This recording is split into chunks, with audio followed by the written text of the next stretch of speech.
Hi, I'm Pat Snipes, the founder of the Before Slavery exhibit. Before Slavery has been an exhibition held in the metro Atlanta area now during Black History Month for the past 9 years.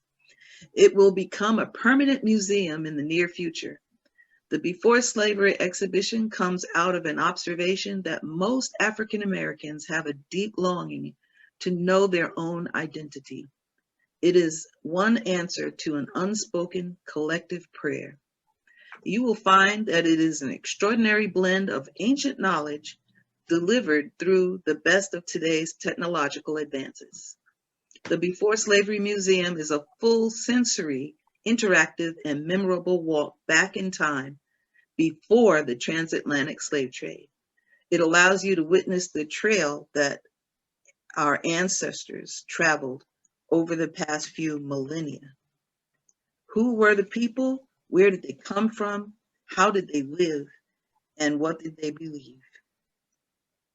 I want to welcome our very own extraordinary young scholar from the Andrew Young International Scholars Program, Modesta Campinda. She graduated from Spelman with degrees in international studies, political science, and government. Modesta is with us today from Zimbabwe. Also with us today, I'm very excited to say, is Atlanta's own media star, Twanda Black. Ms. Black has won many prestigious awards and was recently honored as one of Atlanta's top 100 women of influence by Atlanta Business League.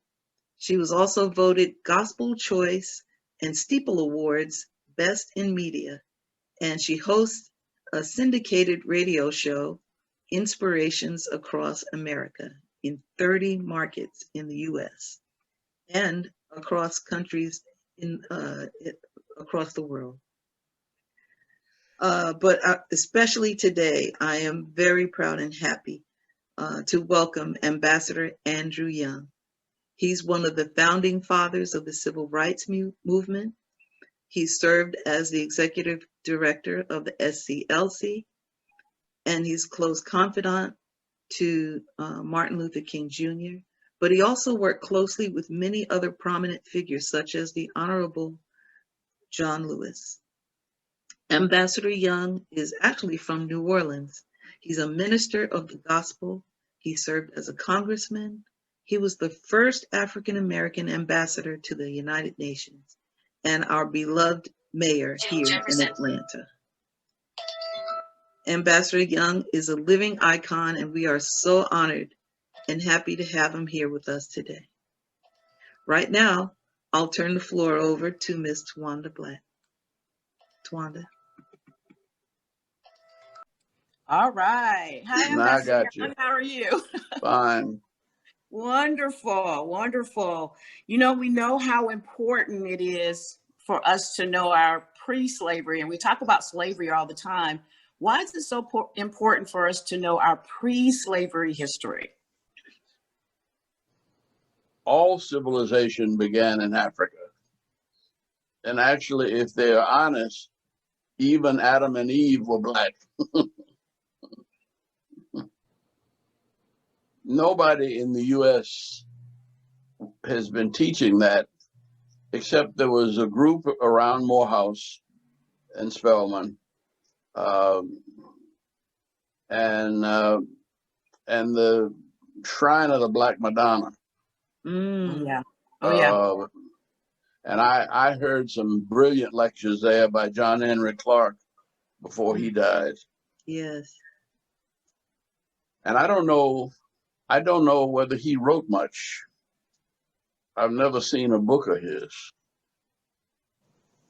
But we had Sheikh Anta Diop from Senegal at Morehouse when I was mayor, and we published his lectures.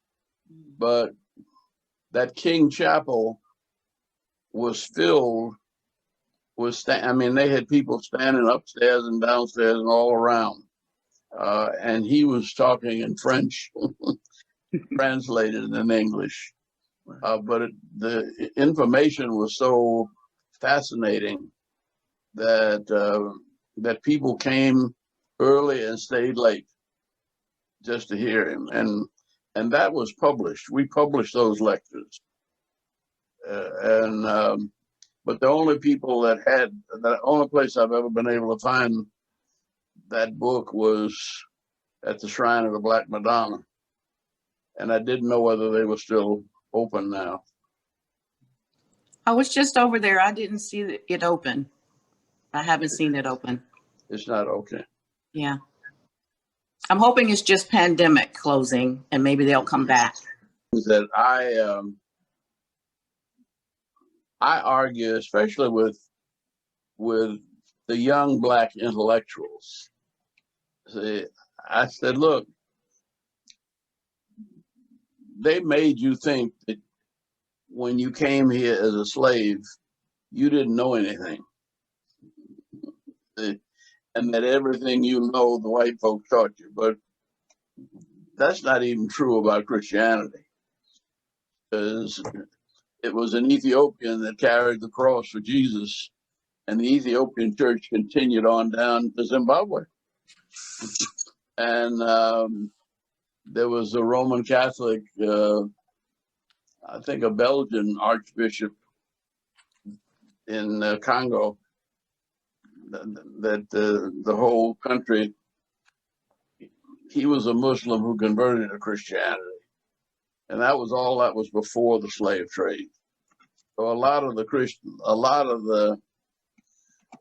the people, particularly down on South Carolina, the Sea Islands, Defusky, and I can't think of the names of them, James Island, John's Island. A lot of those folk had brought Christianity with them from Africa. They were not converted by white folks over here. That's right. And the other thing is that we don't know that have you ever read a book called Poor White Trash? No, I'm gonna write that down. You really ought to read that, because what it says is that the white people who came here from England, they called them indentured servants, but they were really people that they picked up off the streets of London and the cities of England, and they sent some of them here. They sent some of them to Africa. That's how Ian Smith got there. I mean, they were the poor white trash of England that they sent down there. And Australia too. They were from Australia was a prison colony. Wow. But these people had no skills, whereas the Black people who came knew how to farm, they knew how to hunt, but they also, well, I don't know how far back the Zimbabwe carvers go. I don't know where that comes from, but it's been around a long time. And the same thing is true of the casting iron and gold, the gold casting in Ghana and Nigeria and all of those castings. A lot of those slaves came to New Orleans, and all of the construction in New Orleans was done by slaves. And it wasn't the white people teaching them how to make things. They knew. Well, I'm tired of Black folk who are here feeling pitiful because the white folks told them they were slaves. I never felt pitiful. Right. And my parents and grandparents wouldn't let me feel that way.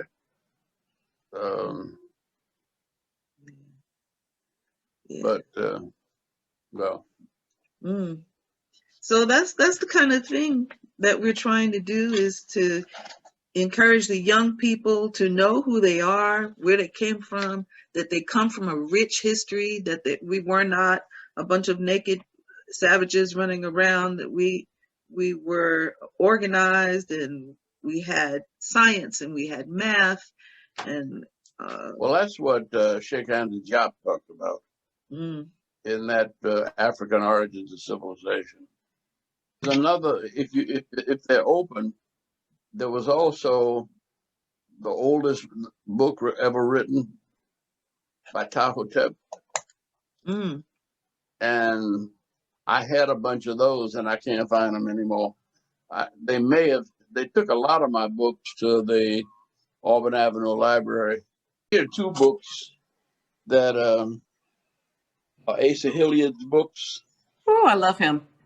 Yeah, the Awakening of the African Mind. we have a couple of things coming up, trying to move, people forward, trying to attract people to the museum before it's built. So we're doing some things with young people with like the Jerusalema dance, getting them to get out and dance, record themselves and post it on social media, all towards getting the attention of people to build an audience for the museum. So it'll be a contest, and there'll be winners. So I was hoping that, if you don't mind, and I know if you would make a congratulations letter, from you, saying congratulations on winning Sure. the dance challenge. Yeah, that would be awesome. And people will really You mean value. you don't want me to sing? I would love that. I'll be glad to do that. Thank you. So, Ambassador Young, and with all the different museums that are popping up, the National Museum for Black Music, for African American music, just opened up in Nashville, and there are all these different museums open. What do you think about this Before Slavery Museum? Well, I think it's very important. It's amongst the most important because that's what we know least. Yeah. All right then. Well, thank you so much for your time. We really appreciate it. I enjoy getting together with you. Okay. It was an honor to be here today. Thank you. And so, all right, Ambassador Young, thank you again. Good to see you. Thank you, Ms. Pat, and thank you everyone for attending this webinar since the beginning of the pandemic. So we came up with this initiative so that everyone can access education about Black history, about the history of Black people before enslavement, who they were, the cultures, the customs, the religions of the spaces which they lived in on the continent before the commencement of the slave trade. So far we've had 6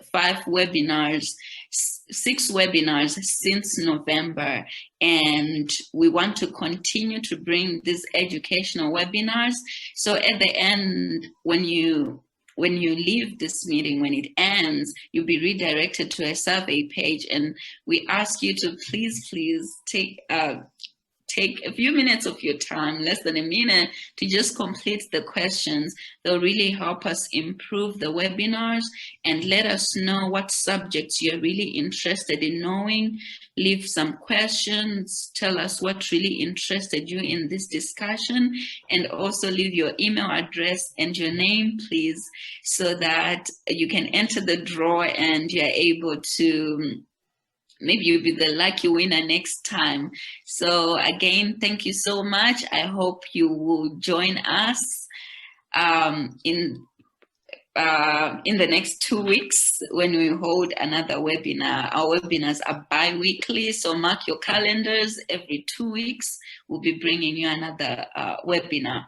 And also, please visit our page at beforeslavery.com. Check out what we do there. And we also appreciate sponsorship of any kind. It could be monetary, it could be skills, knowledge that you can volunteer. We have so many volunteers who are part of this organization, and they're just wanting to make this our piece our history together, put our brains and effort and skills together to bring back African history to life. So you can volunteer in any way, you can contribute in any way as well. So again, thank you for answering the survey in advance, and thank you for being part of the Before Slavery family. We hope to see you in the next 2 weeks.